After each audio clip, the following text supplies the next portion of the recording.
السلام علیکم۔ آج ہم کرکٹ اور مشاعرہ نہم کلاس کی نظم کریں گے۔ سب سے پہلے تو یہ دیکھنا یہ ہے کہ کرکٹ اور مشاعرہ جو ہے وہ نظم کی کون سی قسم ہے۔ یہ مثنوی کی صورت میں لکھی گئی ہے۔ مثنوی کا لفظ عربی کے لفظ مثنا سے بنا ہے اور مثنا کے معنی دو کے ہیں۔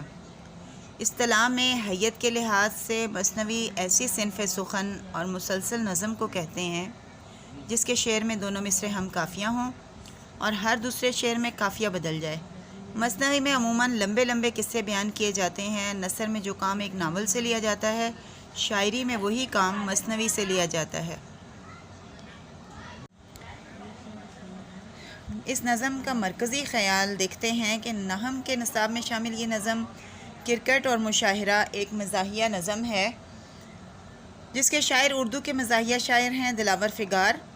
دلاور فگار کی حصے مزاج تیز ہے۔ شاعرانہ ہنرمندی اور طنز کے انداز نے واقعاتی مزاحیہ شاعری میں دھوم مچا دی۔ ان کے طنزیہ نشتروں میں لطیف عنصر نمایاں ہے جو نظم کرکٹ اور مشاعرہ میں مماثلت بیان کرتے ہوئے نظر آ رہی ہے۔ وہ بڑی مہارت اور چابک دستی سے کرکٹ اور مشاعرے کو ایک طرح کا کھیل قرار دیتے ہیں۔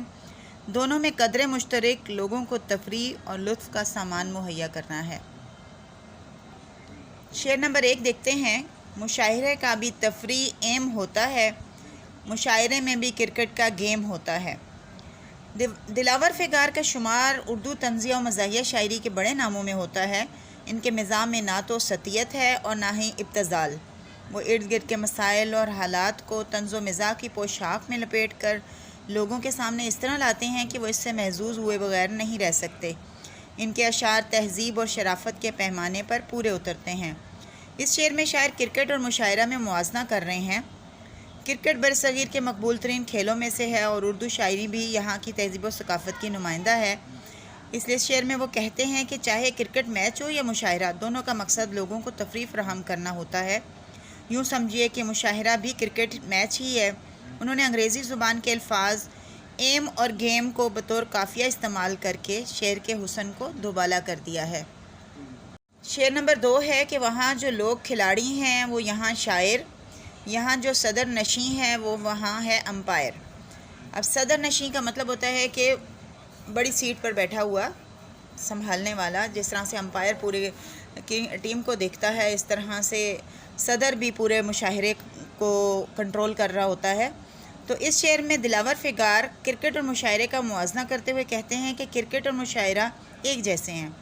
کرکٹ کی اصطلاحات اور مشاعرے کی اصطلاحات میں مماثلت کو بیان کرتے ہوئے کہتے ہیں کہ کرکٹ کے میدان میں کھلاڑی ہوتے ہیں، اسی طرح مشاعرے میں شعراء حضرات ہوتے ہیں، اور مشاعرے کا صدر نشین بالکل کھلاڑی کے سامنے امپائر کی طرح ہوتا ہے، یعنی مشاعرہ اور کرکٹ میچ قریب قریب ایک ہی چیز ہیں۔ شعر نمبر 3 ہے۔ وہاں ریاض مسلسل سے کام چلتا ہے، یہاں گلے کے سہارے کام چلتا ہے۔ دلاور فگار کا شمار طنزیہ و مزاحیہ شاعری کے بڑے ناموں میں ہوتا ہے۔ تشریح طلب شعر میں بھی وہ کرکٹ اور مشاعرے میں موازنہ کر رہے ہیں اور کہتے ہیں کہ کرکٹ اور مشاعرہ تقریباً ایک ہی چیز ہیں۔ جیسے کرکٹ میں مسلسل مشق یعنی پریکٹس کرنی پڑتی ہے، تب جا کر کھلاڑی بہترین کارکردگی کا مظاہرہ کرتا ہے، اسی طرح مشاعرے میں بھی گلے کا کردار اہم ہوتا ہے، کیونکہ شاعر کو اپنا کلام خود پڑھ کر یا گا کر سنانا ہوتا ہے۔ اگر گلا صحیح ہوگا تو ہی کلام میں اثر ہوگا۔ کرکٹ میں پریکٹس کے لیے شاعر نے ریاض مسلسل کی ترکیب استعمال کی ہے، اسی طرح گانے میں بھی ریاض یعنی مشق کی ضرورت ہوتی ہے۔ شعر نمبر 4 ہے۔ وہاں بھی کھیل میں نو بال ہو تو فاؤل ہے، یہاں بھی شعر میں احمال ہو تو فاؤل ہے۔ دلاور فگار کا شمار طنزیہ و مزاحیہ شاعری کے بڑے ناموں میں ہوتا ہے۔ یہاں بھی وہ کرکٹ اور مشاعرے میں موازنہ کر رہے ہیں۔ وہ کہتے ہیں کہ جیسے کرکٹ میں اگر کوئی باؤلر نو بال کرواتا ہے تو اسے فاؤل کہا جاتا ہے، اسی طرح اگر مشاعرے میں کسی شاعر کے اشعار اچھے نہ ہوں تو اسے بھی فاؤل ہی کہا جاتا ہے۔ یہاں احمال کا لفظ غور طلب ہے۔ احمال کا لفظی مطلب تو تاخیر ہے، لیکن یہاں اس کا مطلب ہے بے معنی، بے وزن یا مبہم کے، یعنی شاعری میں بے معنی بے وزن شعر بھی گویا کرکٹ کی طرح نو باؤل کی طرح ایک فاؤل ہے۔ شعر نمبر 5 ہے کہ وہاں ہے LBW، یہاں یہ چکر ہے کہ اندلیب مؤنث ہے یا مذکر ہے۔ اس شعر میں شاعر دلاور فگار کرکٹ اور مشاعرے میں موازنہ کرتے ہوئے کہتے ہیں کہ کرکٹ ایک مقبول ترین کھیل ہے اور اردو شاعری بھی ثقافت و تہذیب کی نمائندہ ہے۔ جس طرح کرکٹ میں LBW کا فیصلہ ہمیشہ ذہنی الجھاؤ میں مبتلا کر دیتا ہے، اسی طرح اردو شاعری کا پسندیدہ عنوان عندلیب یعنی بلبل شعراء کو الجھا دیتا ہے کہ آیا یہ مذکر ہے کہ مؤنث ہے، اگر مذکر ہے تو اس کی مؤنث کیا ہے، مؤنث ہے تو اس کا مذکر کیا ہے۔ اس مشترکہ کشمکش کی وجہ سے کرکٹ اور مشاعرہ ایک ہی طرح کے ہیں۔